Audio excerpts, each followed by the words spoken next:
Namaste and good morning to all of you. Thank you.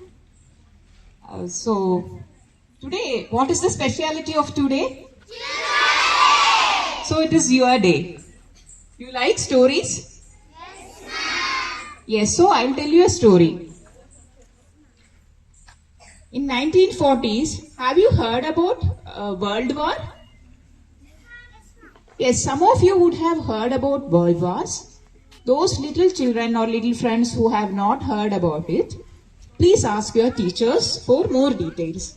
I'll tell you some things like it was very destructive and almost all the parts of the world was devastated by both the World Wars, World War I and World War II.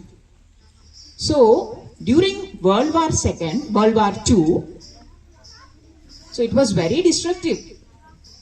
What happened in Japan? Have you heard about Japan? Yes. Japan is a very friendly country with a lot of hardworking people. Okay. Japan is also known as the land of rising sun because it is in the eastern side. So obviously it is called the land of rising sun. So Japan was also very much affected by World War II. And there were 3 elephants in a zoo in Japan. 3 elephants. So obviously elephants, 2 of them had come from India and 1 from Thailand.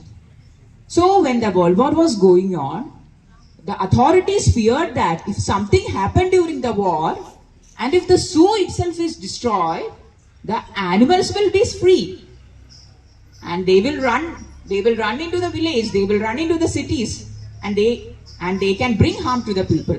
So what they did, they ordered to kill all the 3 elephants. Unfortunately, that was carried out because Japan didn't have any other option. And please remember, Japan was one of the countries that was first affected by the World War. A bomb was dropped in Japan. It was so unfortunate. So many children were affected by that. But still, Japan rose from the ashes like a phoenix bird. So, when Japan started rebuilding their nation, the children there felt that they should have the elephants. They should bring back the elephants. So, what did they do? They wrote to the Prime Minister of India to give them an elephant. Then what happened? Indian Prime Minister adhered to that, and then the children of Berlin wrote they also want an elephant. The Prime Minister of India adhered to that also. An elephant was gifted to the children of Berlin also. And then came a letter from Canada for an elephant. And then another letter came from Netherlands. All these letters were written by children. And the Prime Minister of India happily agreed to give them elephants. You know who was the Prime Minister of India at that time? Yes, he was Jawaharlal Nehru. He loved children very much, and children not only of India but across the world loved him. That's why they wrote to Nehruji. So that is the relevance of Nehruji. And what do we call him out of affection?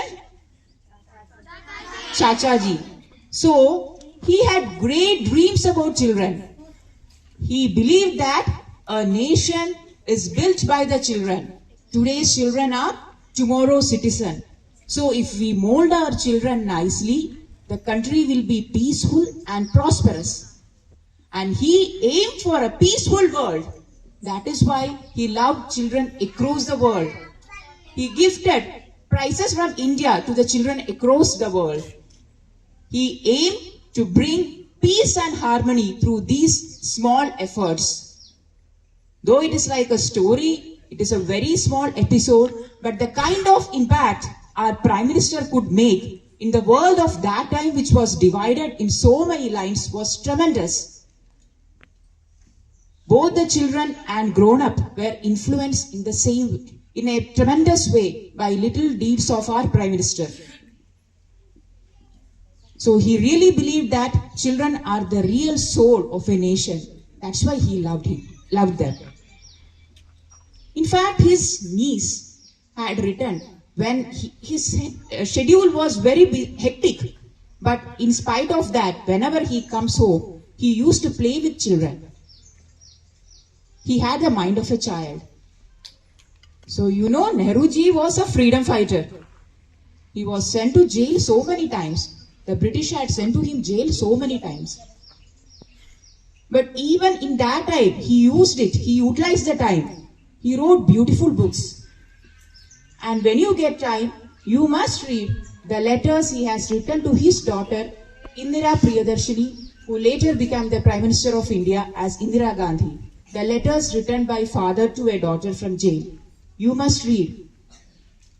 In that he has explored the world to his daughter through letters.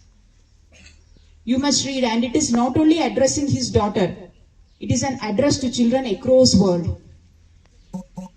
So in this Children's Day, let us take the pledge that we will grow as good children, we will serve the country, we will serve the society, as in the pledge you have taken in the morning.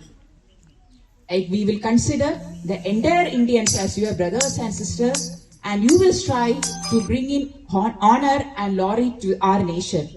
Will you do that? You have to do that. This should be our pledge on Children's Day, on the occasion of Children's Day. And remember, when Nehruji was our Prime Minister, India had just become free. India was not as rich as we see it today. We was devastated and exploited by the British rule.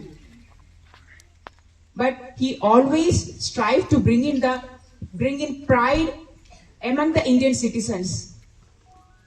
So when he made gifts or when he gifted to the children across the world, the picture of India itself changed. From a country which was devastated, exploited and bleeding, it became a country who can make or who can give gifts to children, or who can adhere to the requests made by children across the world. From receiver of aid from other countries, India all of a sudden became a donor of gifts. So that was the strategy of Nehruji. And that was a time when the entire world was divided into two blocks. When you grow up, you will study about Cold War, how the world was divided between USA and USSR. But at that time, our Prime Minister had taken a very bold stand. We will not move to any camps. We will stand by our own.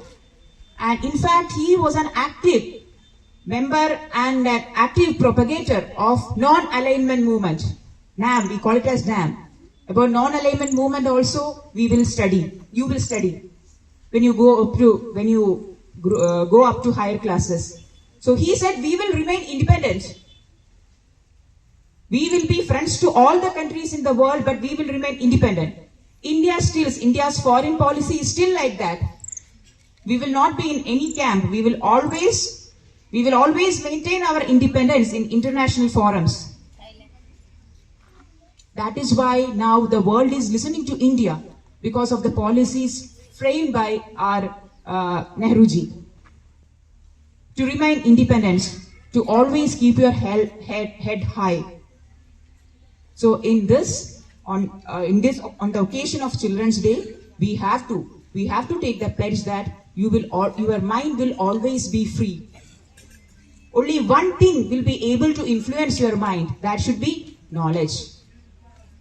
So you should always strive for knowledge to keep your mind free and growing. Will you do that? Yes, ma'am. So how will you attain knowledge? Huh? What? Free mind, and you have to read, you have to explore the world.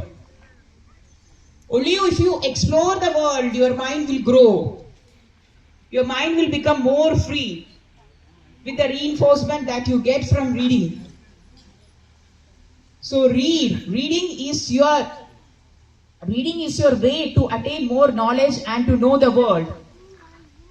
In fact, through reading only you can do self-exploration also. So will you do that? Yes. Before I conclude, one more small thing. You know from where Nehruji hails from? Where? He's from the state of your teacher, Anamika. Yes. And the place?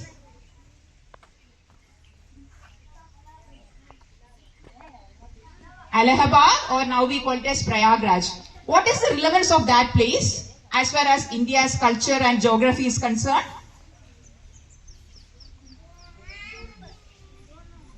Two big rivers of India meet in Allahabad. And as per our mythology, there is one more river. Third river. Yes. So, on this Children's Day, you have to take the pledge that you will work for preserving the rivers of India also. Because wherever river flows, human life thrives. Just think about two big rivers that is flowing through the birthplace of Nehruji. Now, both of the rivers are polluted. Why? Because of our own actions, human interventions. In Andhra and Telangana, how many big rivers you have?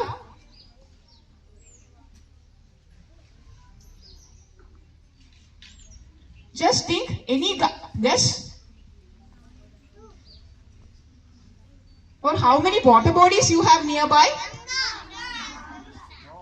Ganga is in Nehruji's place. Godavari, ma'am. Yes. And any other river? Kaveri. Okay. Then? Krishna. Then? Tell me the names of all the rivers you know.